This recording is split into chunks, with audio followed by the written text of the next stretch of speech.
check, 1, 2. Go! Curious about real estate? Yes! Then you've come to the right place. Get the knowledge you need, get over the fear, and get started. This is the Michael Quarles Real Estate Show with your host, Michael Quarles. Hello, everybody. Michael Quarles with the Michael Quarles Real Estate Show, and welcome to podcast episode 302. Today we have 5 questions sent in by real estate investors. And remember, if you have a question, send it to support@michaelquarles.com. First thing before we get started, this week is Thanksgiving, so we have to give thanks and shout outs to all the folks that we love and care about and helped us get to where we want to go and are helping us get to those new places we want to be. So thank you to my family and my friends and the loved ones and the folks I get to work with, and especially my wife. I mean, she's a doll. She doesn't know how dear she is to me sometimes. I probably don't say it enough. I wish I did. Try harder, but thank you, wife, for putting up with these long hours of me being away and doing what I love doing, which is helping other folks. So thank you for that. Thank you, Mommy, for being my mom. You're kind of special in my life, so thank you so much for that. Of course, my uncle, who never listens to my podcasts. I'm sure he'll be tickled a little bit. Thank you guys for listening to me. So here we go. Question number 1. I have been trying to sell a house, and here are the numbers. We had a BPO done. As is, value is 120. Value the owner is trying to sell on his own. FSBO listed price was 109. It's been listed for 5 months. We can wholetail it for 115, maybe 118. Does this make sense? Well, we're missing a couple steps. So we want to get our BPO naturally, and good congratulations on that, of getting the BPO. And if it came back at 120, I can see how 120 is a BPO I can see how a FSBO would be 109 because historically FSBOs sell for about 8% less than what an agent can get for a home. So if I added 8% to 119 or 109 right off the bat, I have $8,720, which is $117,200. So if I did my math right, so I can see where the 120 would make sense. The reality is that FSBO is doing themselves a disservice by using themselves to sell and not using a real estate professional, because buyers think real estate professionals are free. We know they're not. We know that the buyer includes the cost of the real estate professional within the sales price in most occasions. Can you wholetail it for 115? I don't know. And the reason I say I don't know is because we need an appraisal. The next step after your BPO is to do a home inspection. They're going to cost you about $350. Once you have that done and your preliminary title report is fine, then you're going to fall forward and get your appraisal. And then your appraisal is going to confirm for you the value, and that's the value I would place it at. I'm going to back up. I'd always go the lowest number of the BPO or the appraisal. So if the appraisal came in at 121, I would do 120. However, if the appraisal came in at 117, I would do the 117 over the 120. So always the lowest of the two numbers, put it on the market. I wouldn't concern myself with the FSBO listing for 5 months because it wasn't on the MLS. Now, if a house was on the MLS for 5 months and it didn't sell for 109, it absolutely is not worth 120. So I'd really consider if I hired the right BPO agent to go out there in the first place. But the appraisal is going to confirm that for me. But great question. Thank you for asking. Question number 2. What's the best form of sweat marketing? Gosh, I like cold calling. I like open houses. I like unlawful detainer hearings. I like researching code violations. I had a coaching student this morning tell me, and congratulations, sir. He did some legwork and he got addresses on 3 houses that were code violations. And it's just doing the stuff. So what's the best form? Any form that you do out there that you can go and do that causes you to meet people, causes you to meet the right kinds of people. And I know that if you're sitting in a code violation or researching code violations, I know you're going to find the right people there. I know that if you're sitting in an unlawful detainer hearing, I know you're around the right people there. I know if you're going to open houses, be it that real estate agents and or FSBOs, I know you're going to see houses there. Cold calling, if you're calling magazine ads, I know you're going to talk to people there. But man, anything and everything you can do, if you have an idea, do it. Until you prove to yourself the idea isn't a worthy idea, continue to do it. So prove it doesn't work. Don't wonder if it will work, if that makes any sense. So if you have an idea that you want to go and do something, you want to try this marketing concept, go and try it and prove to yourself it doesn't work over wondering if it will work and never trying it. Great question. Thank you so much for asking. Thanks for listening. We'll be right back.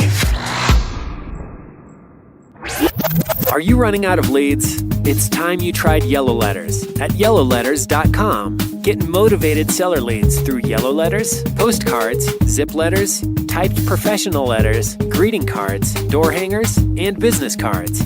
Yellow Letters is a full-service marketing company created with your success in mind. Get the personal attention you need to get your direct mail campaign started and get in touch at yellowletters.com. And we are back in 3, 2, 1. Question number 3. I want to buy and hold properties. If I only want to buy and hold properties, how can I get a real estate agent to get the days on market for me? What's in it for them? Well, relationships. You're not going to buy everything you go out to look at. Let's face it, you're not going to buy everything. So what happens to those houses that want to be sold but you don't want to buy them? Maybe there's a relationship there you can build with that real estate agent to help them. People want to be friendly. I mean, you didn't know your best friend until you met him, and so one of these agents might become your best friend. And you never know. You may find a piece of property you want to flip, and there you go. You're going to use that real estate professional for that too. Because you're not, let's face it, I don't care how steadfast you are that you're not going to ever flip anything. I'm never going to flip anything, Mike. I'm going to be a buy and hold passive income earner for the rest of my life, forever. Well, that's a great goal.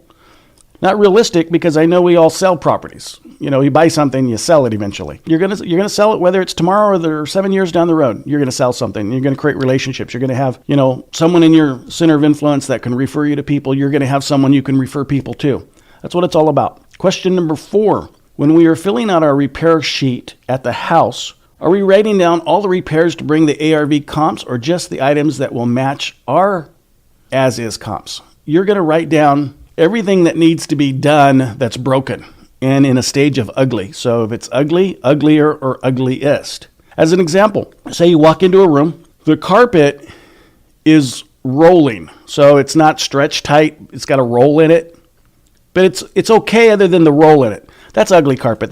You have to have carpet guy come out and stretch that thing back out, and $75, you're going to be done. That's ugly. It's no big deal. Well, maybe on that same room, instead of the carpet rolling, you've got a stain, and they've got to take the carpet out of the closet and plug that stain, get rid of that stain and fix the closet with maybe some light type carpet that can't be seen because the closet doors are going to be closed. Well, that's uglier, because you got to do something greater than just stretch it. But what if you go into that same room and the carpet's terrible? You can see through the carpet. You can see the padding underneath the carpet. Well, that's the ugliest carpet you've ever seen. And so you're writing it down based upon those things. You're going to get a home inspector to tell you what's broken from both health and safety and cosmetic and in between. But you're going to just, from a repair perspective, a repair worksheet, you're writing it down to get a value of what the repairs are going to cost you. And you're going to write down on each individual room, the doors, the windows, the paint, the sheetrock, the electrical, the plumbing, the flooring, all that kind of good stuff. That's one of the nice things about the coaching program is we have those worksheets. And we call it the ugliest worksheet. And you do not have to be a general building contractor to figure out costs on repairs. This worksheet does a lot of the work for you. It makes it easy to understand, which is what all the coaching program's all about. Great question. Thank you for asking. Question number 5. In the 2-part seller script, why is it important to ask the homeowner to locate the deed when you go out to buy the house? Is it really that important that the homeowner have the deed? It is and it isn't. It's not that I need the deed, because I really don't need the deed. Don't need it. Very few people can find it. But I'm going to ask if you can locate the latest mortgage statement and the deed if you have it. If you don't have it, when I buy your house, I'll have my closing company pull up a recorded deed and we'll use that. So when I buy your house, I'll have my closing company. That's an embedded command. I'm using the fact that I'm asking them for something. Now, if they go and try to find that something for me, I absolutely know that I have a motivated seller. So when I get out to the house and they say, hello, Michael. And I said, thank you for inviting me out to buy your house today. Is where I'm parked okay? And they say yes. And we go through that whole presentation of inspecting the house and what have you. And they go, here, Michael, here's the deed you were asking for on the phone. When I know that they give that deed to me, I know that they're motivated, because people that aren't motivated don't search for things that we ask for. Or if they hand me the mortgage payment, I know they're motivated. They're ready to sign the contract. And so it's just that pre-close and then the embedded command that follows, which are highly, highly, highly important. And anytime that you can get those two in a conversation, great. So don't overthink it, but just, when I come out tomorrow to buy your house, it's important that all the decision makers are there so I can come to a conclusion to actually buy the house and you could sell me the house. And if you could, can you locate the warranty or grant deed, depending on where you're at, and the latest mortgage statement? So when I come out and buy the house, we'll have that information. And if you don't have the deed, don't worry. Once I buy the house, the closing company that I use will look that information up for us. Boy, full of embedded commands. And embedded commands are powerful. Anytime you tell someone you're going to do something, 8 times or more in a conversation, they're going to believe that you're going to do it. You're following through with it. But if you never tell them you're going to do something, they always wonder if you're going to be there to buy the house. Like if you never say, I'm going to buy your house when I come out tomorrow at 2 o'clock, but you're just coming out at 2 o'clock, they have no clue what you're coming out for. Now they can assume, well, man, he's going to look at the house. He can't want to see what the style of the house is, honey. I don't know exactly what he's coming out for. Well, they're not going to be prepared. They're not going to go through all the conversation that you need them to go through the day or the evening before or the morning of. Talk about it, get over it, get over the hump of, we're selling the house, get over the seller's remorse kind of stuff and be ready. So embed those things. We teach all that stuff in the coaching program. And speaking of coaching program, I'm going to do it. Today is Tuesday, the 22nd of November. I almost said October. I'm a month late. I'm a month older now all of a sudden in my brain. But today's the 22nd. We have, 8 more days or so before the end of the month. And I am going to give $100 off of the coaching program. Anybody that wants to sign up, here's what I want you to do. Sign up for the coaching program. It's either $297 a month for 6 months or $1,200, $1,300, $1,400. I can't remember. But if you use the coupon code 100 capital O, capital F, which is 100 off altogether, as if it's all single one word kind of thing, it'll give you a $100 discount and save yourself either $100 on the first payment or $100 on the total. It's my way of getting you into the program, not procrastinate anymore. Let's get you on the other side of wealth. Just this morning, I was talking to a coaching student. Get this, he sent out 2,000 postcards. He got himself a deal. It appraised for $118,000. He bought it for $73,000. That's a 61.8% cost. That's not bad. You be that person. You be that person that gets a deal that's worth $118,000 for $73,000. And he did it virtually. Never went out to see the house. Never saw the seller. Orchestrated the entire thing. We teach this in the coaching program. Till next time, guys. Take care. Bye-bye. Thanks for listening to the Michael Quarles Real Estate Show. Get more info and stay in touch at michaelquarles.com.